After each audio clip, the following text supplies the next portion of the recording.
and that's why, like, when I go back, and that's not just me saying it, even before I went back, a lot of people were like, yeah, it's good when you go back for like 2 weeks, but then after 2 weeks, it gets like, yeah, it gets boring or whatnot, or you go as long as you have money. Because if you have money, you can go out partying and stuff like this. That is always fun. You don't need to talk. You just have to party, right? But when the money finishes and you actually, well, yeah. So my point is that there's actually this thing that people actually told me that, yeah, 2 weeks, usually 2, 3 weeks maximum. After that, like you just can't stay anymore. You gotta go back to where you're more yourself. You know. Mm.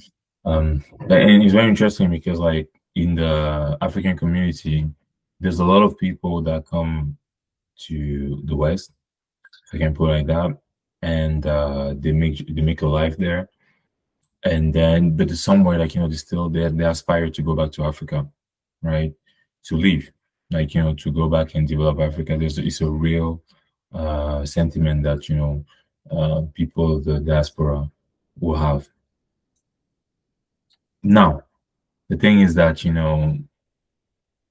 you being so long away from your mainland, if you want, like, if you go back and you're not even able to have conversations, like, with the locals there, because you became so different, your mentality and stuff like this, how are you gonna go back and say that you're gonna live there and develop there? It's kind of like, Mm.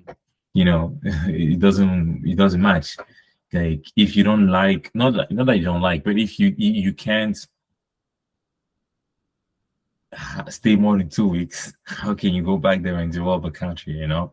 Um, there are people that do that, Mm. and I think I have my theory. I think people who do that,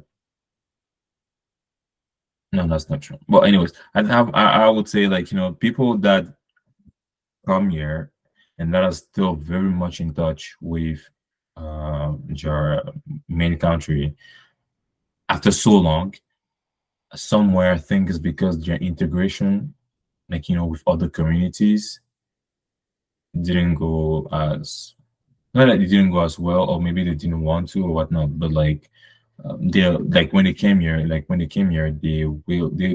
were more into the Cameroonian community here. So it's kind of like, they didn't get far away from the mainland, because, like, even if they live here, all your friends are Cameroonians here. They still eat, they still watch Cameroonian TV shows and stuff like this. So going back is not that much of a big deal compared to, like, I guess, a younger person who went to school here, like, was surrounded by Colombians, by European, by Asians, and other Africans, and it becomes like this melting pot of, like, all the cultures. His vision of things, or his perception, is definitely different from the one who's always surrounded by the Cameroonians and everything. So yeah. All that being said, to a certain extent, I want to go back and do something in my country. All that being said, I don't know how, but I want to be, somewhere somehow impactful, in my community, if God gives me the opportunity in the future. So yeah, we'll see how it goes, I guess.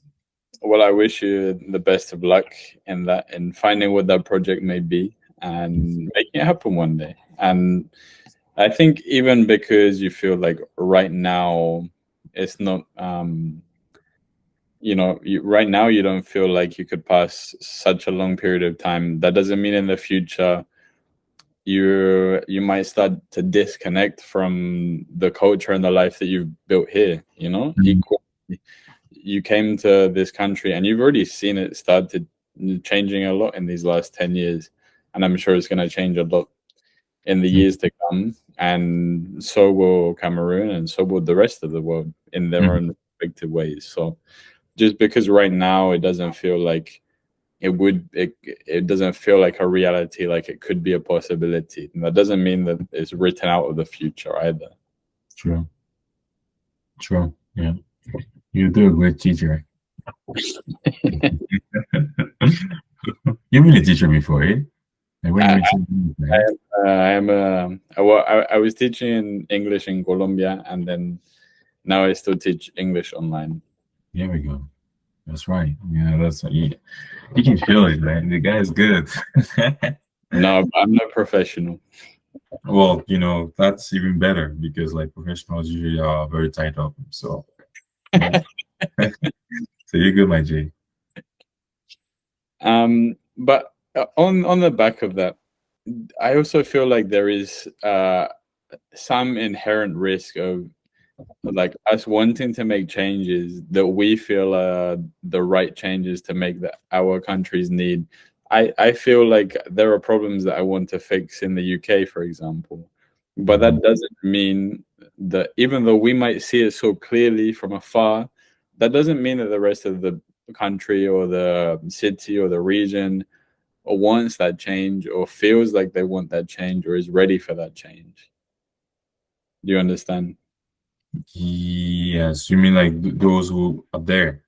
Like it Yeah. doesn't mean like like they want to change or they okay. Yeah, that's true. That's true. Hmm. Yeah, that's true.